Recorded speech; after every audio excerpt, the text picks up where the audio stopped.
In Chapter 14, in history, we're basically at the beginning of the Civil War with the election of Lincoln. And what we're going to look at basically in this chapter is how does the war, how does it affect the economic trajectory within the country? How does the recovery look like after the war ends in 1865?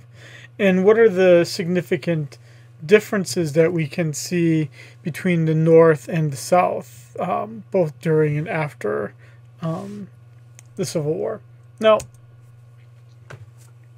the one thing that, is striking, and this is just from Wikipedia, so it's not like I made this or anything, but the one thing that is striking is that, we think of Abraham Lincoln as kind of like always loved.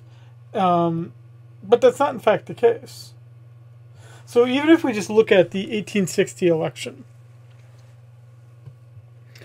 with, look at that great name for his vice president, Hannibal Hamlin. What a great name. So old Abe and Hannibal, they basically take the North and California and Oregon. The South goes with Breckinridge, with the Democrats. And the reason truly why Lincoln is largely able to win is largely through the fact that the vote is split. So you've got Douglas and Johnson running, as well as Bell and Everett running. And so that helps split up the vote in states that were kind of either directly north or directly south of the Mason-Dixon line, separating the North from the South. So the Deep South all goes with Breckinridge. The North all goes with Lincoln. And just by sheer numbers, Lincoln wins. Now, when Lincoln, at the time, so he wins in 1860, in the 1860 election. But at the time, you actually didn't get inaugurated until March of the next year.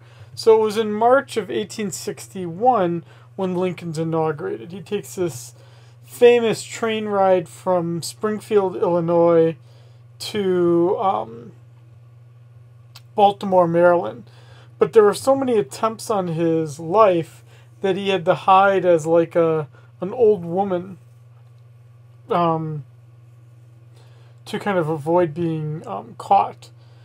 The press found out about this and they made terrible fun of him. So if you think that journalism is bad today by engaging in rumors and whatnot, it was just as bad then, if not worse. So Lincoln arrives in Maryland in early March 1861 to get inaugurated. And by the time he is inaugurated, the 10 deep southern states have already seceded from the country. I mean, that's pretty significant. So you're losing the South, basically. All leaving, seceding from the Union to form the Confederate States of America, essentially. Fort Sumter, which is in Charleston, South Carolina, so right here, the South had largely taken control of that base, of that fort, and so the North, if it was going to resupply it, and defend that fort. By doing that, they basically engage themselves, start the Civil War. So how did we get here? It's not just Lincoln's election that brings this about. I mean, to some extent, the Civil War is not really about states' rights as much as those who are sympathetic to the Confederacy would want us to believe. It's slavery. It's the fact that the slavery issue wasn't dealt with when the U.S. declared its independence back in 1776. It wasn't dealt with in 1790 with the Constitution. Or even in 1850, under the Pierce presidency, where we were basically, as states were added to the Union going west, one free state had to be added and one slave state, so that the balance always was the same. So why is the South, why are those states fighting? And why does the North care? That's kind of the big questions here. Well, the South was willing to do it because of all of the wealth that individuals had is all wrapped up in the slaves that they carry. It is their asset. It is their support of their way of life.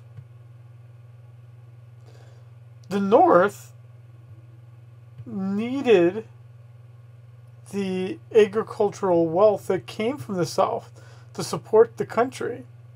But also the North didn't think that the Civil War was going to be as bad as it was.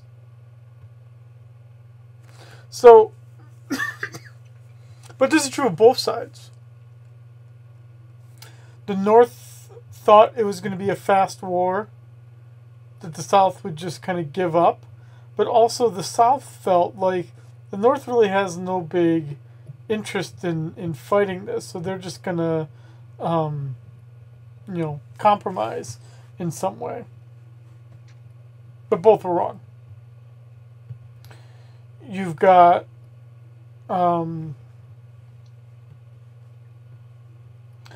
620,000 individuals dying. Almost as many as we have from COVID, actually. With the Civil War leads to a transformation not only in society, because of the way that slavery then, in fact, ends, but also a transformation of the economy. So, this is from the Battle of Bull Run. This is the first battle that was being fought in the Civil War. As I say in this slide, again, both sides thought the battle was going to be pretty short. The South actually won this battle, so that probably didn't make the North feel that good about it. And unfortunately, to some extent, by the South winning that first battle, the Battle of Bull Run, it encouraged the South to fight this a little bit harder and a little bit longer than they might have otherwise fought it. But I mean, it's just rough fighting.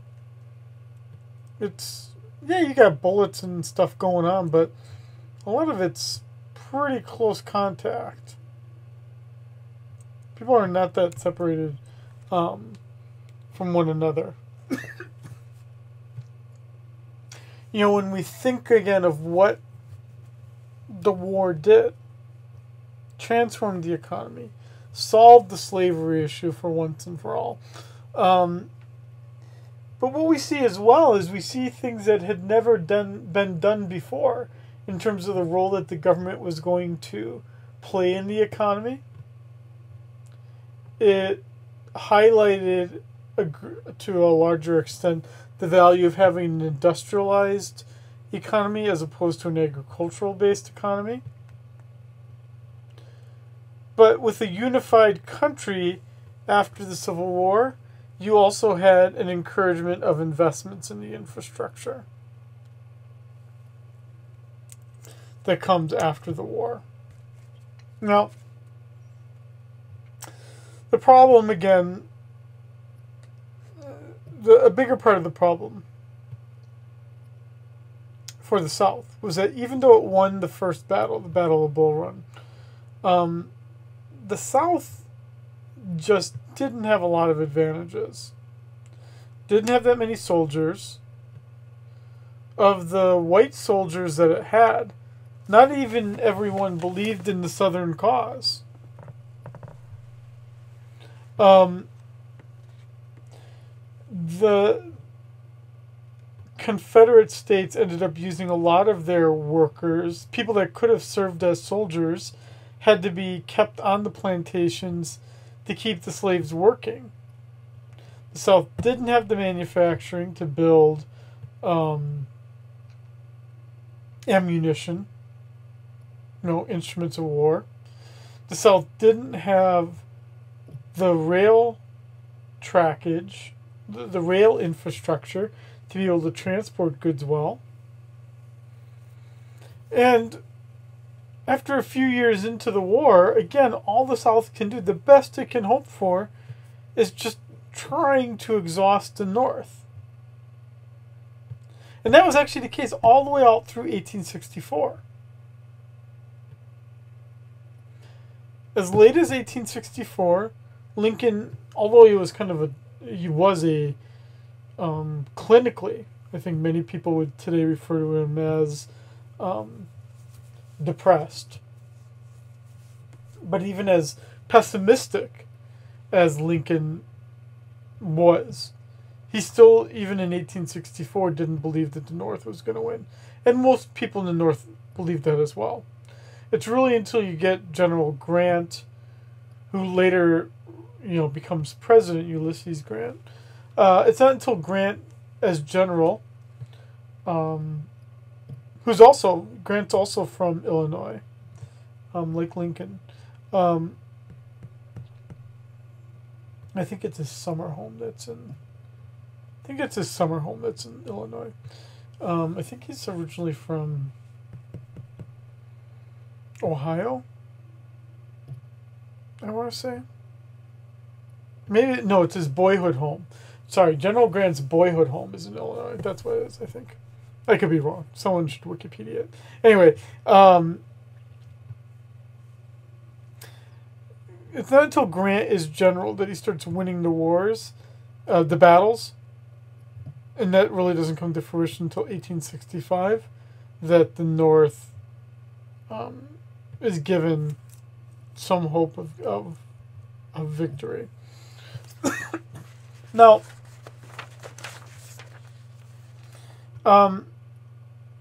the problem that emerges pretty quickly as well is not only are there all these Southern disadvantages within the war, but the South also just had problems financing everything. The South was heavily dependent on getting diplomatic recognition of the Confederate States from Britain, which at the time was a huge consumer of Southern cotton. But then through a series of changes, it turned out that the British didn't need Southern cotton as much as they used to. The South used that cotton to both finance the purchase of arms and other kind of tools of war. But even at some point in 1863, the South even loses access to its water ports. And the South just basically didn't have the money. It couldn't get loans from other countries. It wasn't able to effectively tax other people within the South.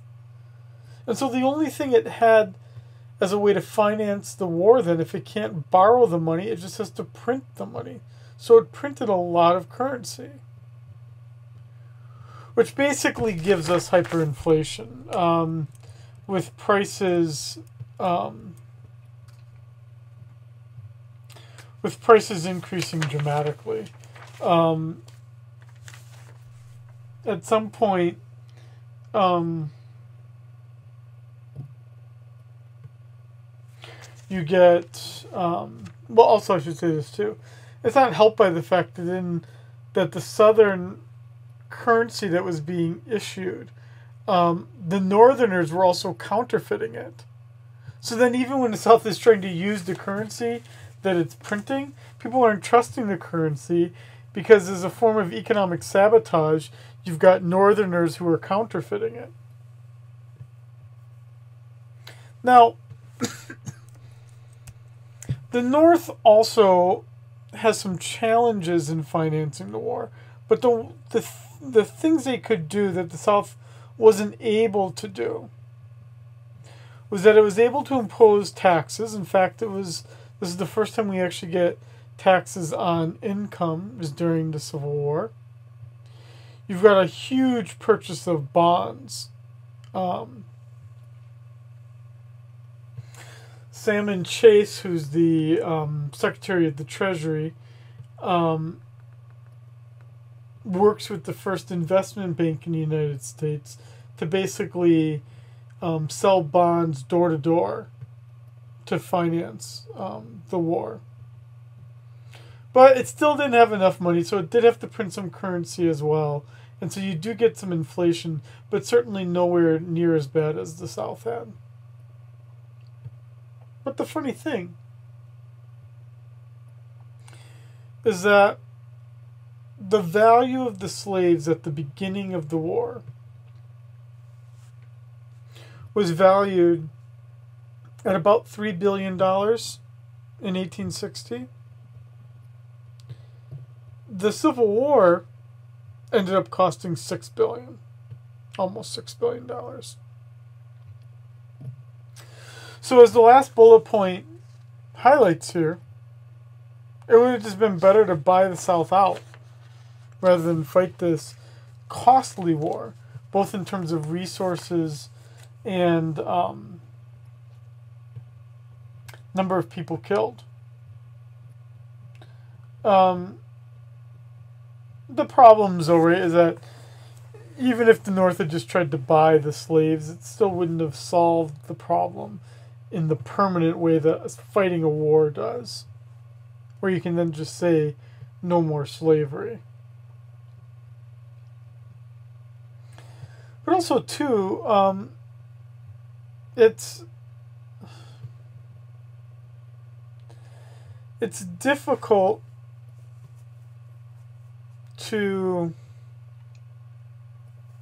unite the country until you have the Civil War, because these states were still largely acting on an independent basis or at best a regional basis. But you really don't get this unified United States as a single country until after the war. So that was another kind of role served by the war that wouldn't have just been solved by buying out the South and paying for all of its slaves.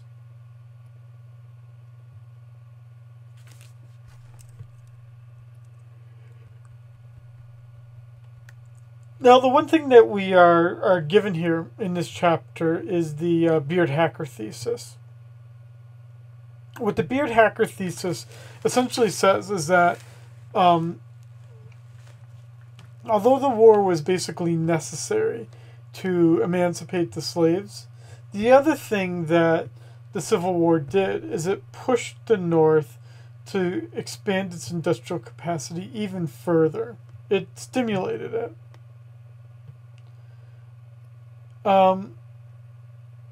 Then that turns out to not really have been the case, as the last bullet point points out.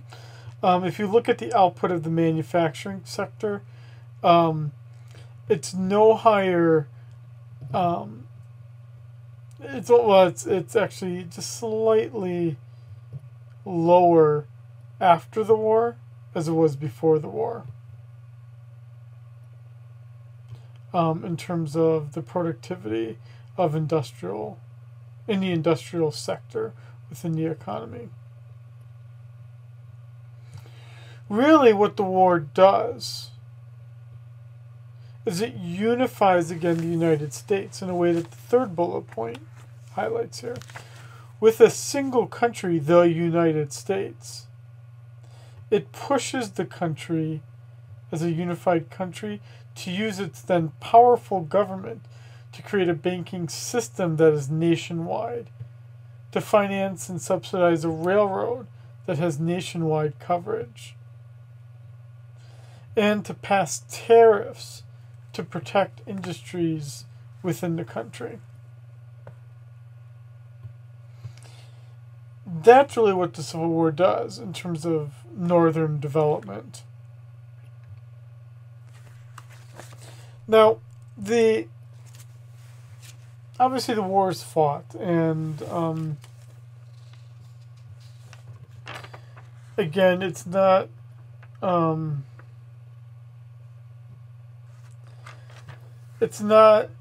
easy war. You've got a lot of deaths, and it's not entirely clear, again, which side is going to win. But eventually, fortunately, with the placement of General Grant, the North does win. And when the North wins in 1865, and the country then becomes united, well, then Lincoln is assassinated. Any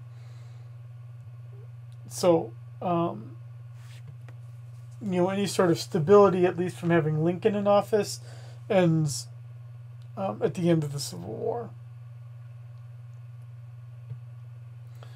And what you see in this then very ugly, unplanned recovery after the war is you've got some projects going on, such as rebuilding the railroads. So the railroads are then going to be rebuilt in the South after the North wins. And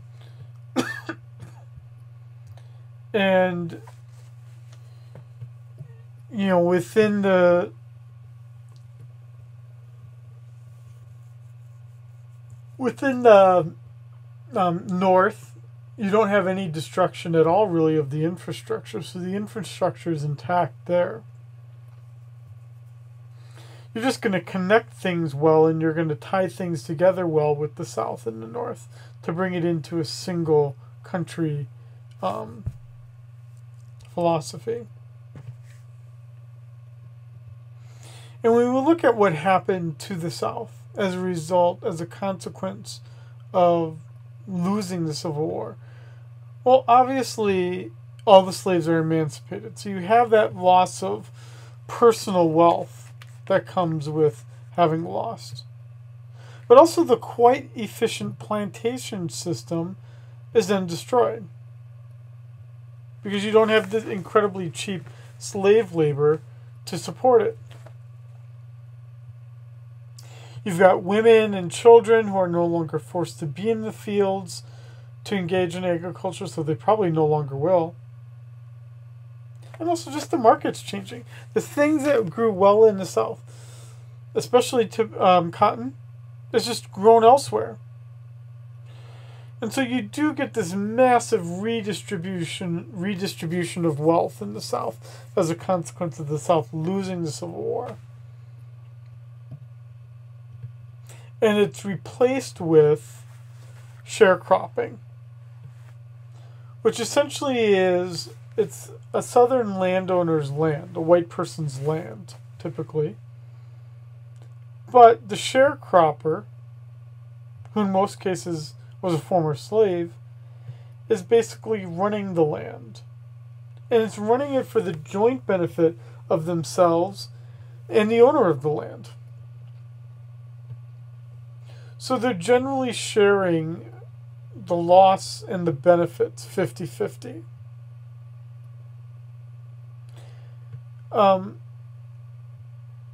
One of the problems that's also occurring in the South at this time is you don't have an extensive banking infrastructure in the South. You don't have a lot of national banks, which is something we're going to talk about shortly. But you also just don't have a lot of credit. But people have to eat all year long and do all their things all year long. So you basically have to pick which bank you're going to get an account with where you can then borrow money. But you're now stuck with this bank, whatever bank you chose. And all you can really do then as a merchant is you can list some prices in an internal price, because you can wait as well. If you're the merchant and you're selling seeds to the farmer, you can give them things on account, right, that they're going to pay it back later. But you're obviously going to charge a lot of interest for that privilege. Now, the 13th Amendment is the amendment where we do have the where we have individuals becoming free, slaves becoming free. But one of the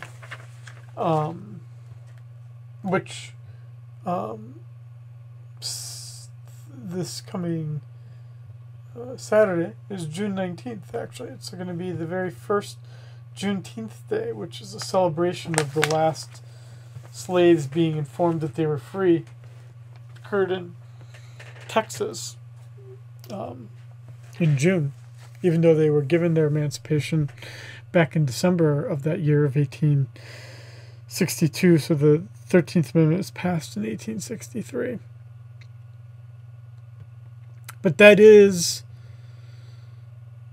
the one political victory that comes from the Civil War, is the issuance of that 13th Amendment. And it's with the 13th Amendment that the slavery question is finally resolved. The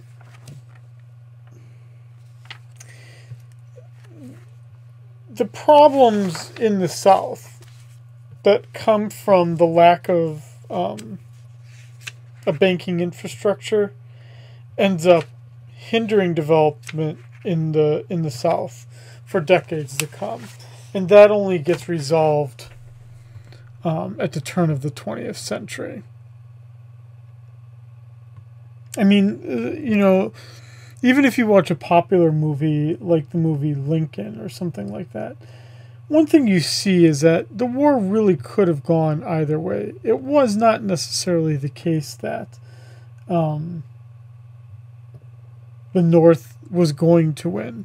And think about this. The one thing I was once told in college, which kind of has stuck with me to this day, is, that one of the things that Lincoln said, I think it was like in his first inaugural address, or maybe his second inaugural address, but I think it was his first, is he basically said, essentially, is that people in the North and people in the South are each praying to the same God that they're going to get victory, and that the other side's going to lose. And both sides think that they're right. And yet, we obviously only know that only one side is right. And so, Lincoln makes these references to the fact that we have all these similarities to individuals in the South and in the North. That it is a united country. But that the reason why the Civil War ultimately gets fought is because certain things should have just been dealt with and they weren't. But it almost becomes a good thing that they weren't, and that the Civil War did have to occur. Because it did push for an industrialization of the North that did make the United States a stronger country as the 20th century emerges.